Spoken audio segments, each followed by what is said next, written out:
Hey guys, what is up? So I decided to go ahead and start a new series on this channel called Creepypasta Readings where, as the title suggests, we read a couple of creepypastas. This creepypasta, called My Dark Web Experience, The Visiting, was added yesterday and I decided to go ahead and give it a read. I'll be posting up new creepypasta readings about once a month, but it won't take away from the top 10s, and if you enjoyed this creepypasta, please hit the like button and check it out in the description. But without further ado, here is The Visiting.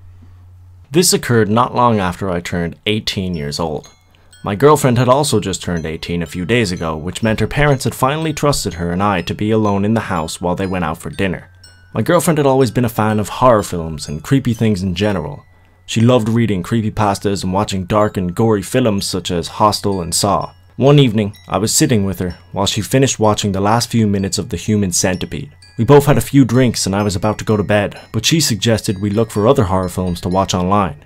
Despite my tiredness, I obliged. A few minutes of searching on her laptop revealed all of her favorite online film sites had been taken down. That's when she recommended a chilling alternative. You ever heard of the dark web? She asked. I had heard whispers around school about it, but never really took much interest. Yeah, I have, I replied, trying to act brave.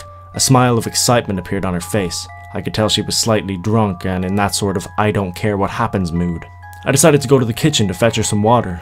When she came back, I noticed she had a site open called Censor View. The site displayed the pictures of movie posters I had never seen before. I correctly assumed it was a site that sold banned horror films from other countries. All of them looked pretty unoriginal, nothing I hadn't seen before, all except for one, the one my girlfriend was hovering the mouse clicker over. The movie was called The Visiting. The display picture was simply a white background with The Visiting written in Arial black font. We were both fascinated as to what it was. I took out my iPhone and searched for the plot of the film, yet I found nothing. Just a few stupid YouTube videos and irrelevant forums. However, when I looked back up from my phone, I caught a glimpse of my girlfriend typing in her name and address into various boxes on a page titled Order Details. Before, to my horror, she clicked the submit button. I was caught in a state of anger and shock. I manically shouted at her, explaining how dangerous it was to be dispersing her personal details into such a fucked up place as the dark web. I could see my attempts to correct her were futile, as the alcohol was hitting her hard and she was not paying attention whatsoever. Frustrated, I went to bed, deciding to discuss it with her the next morning. The next morning, she seemed to have little regret over her actions. She spent the morning explaining how she was curious and she was in no danger. She even commented that the experience would be fun. However, I wasn't convinced. She told me not to tell her parents, fearing they would not trust her to be alone in the house again. I promised not to say anything and headed back home. 3 days later, I was visiting her house again. Her parents had gone to meet with some friends from work for a drink and we were watching The Exorcist on DVD. During a non-eventful part of the film, my girlfriend began joking about how horrified I looked a few days ago when we were discussing the dark web.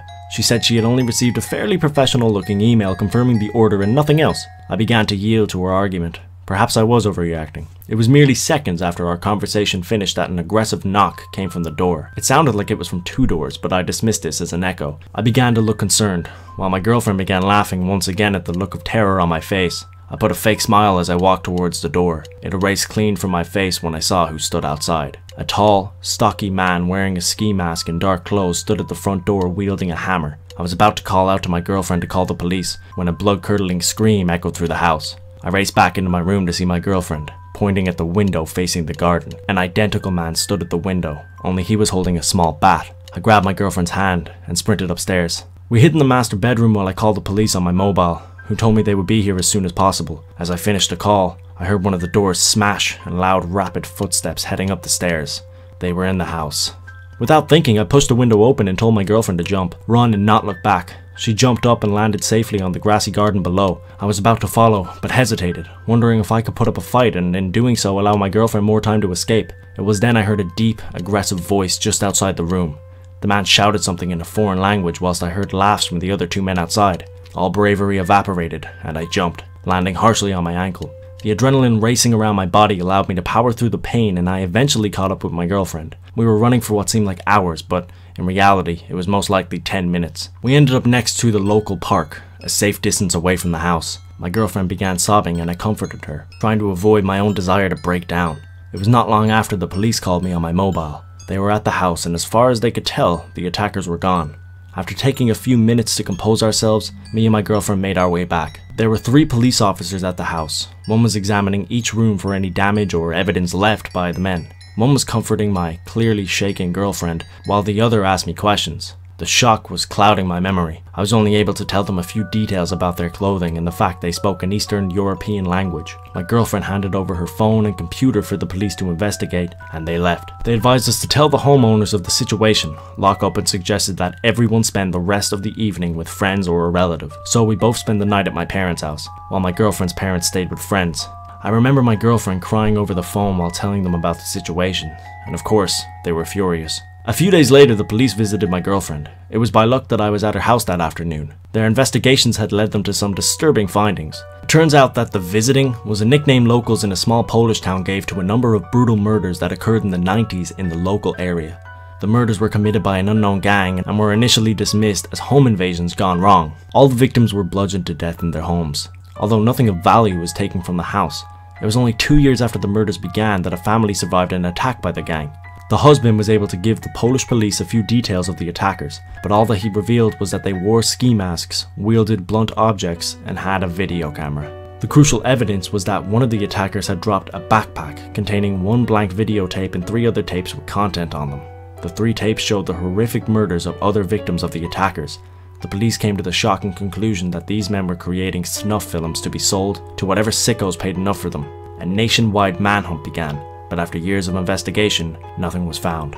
I remember feeling incredibly cold as the police told me their findings. They went on to tell me that the men most likely fled Poland during the police search and could possibly have entered the UK as workers when Poland joined the European Union. The only thing they knew for certain was that these men were operating once again, decades after their last murder, and they were using the dark web as a way of deciding on their next victims. The police told my girlfriend's family to move in with a relative while the investigation was ongoing. It was not long after that my girlfriend broke up with me by her parents' wishes. I assumed her parents suspected me of forcing her to use the dark web. My girlfriend discovered later that various documents containing her information had been taken from the house, and of course I'm not allowed to see her. But her parents still speak. From what they tell me, her mental state has become incredibly fragile. It broke my heart to hear this.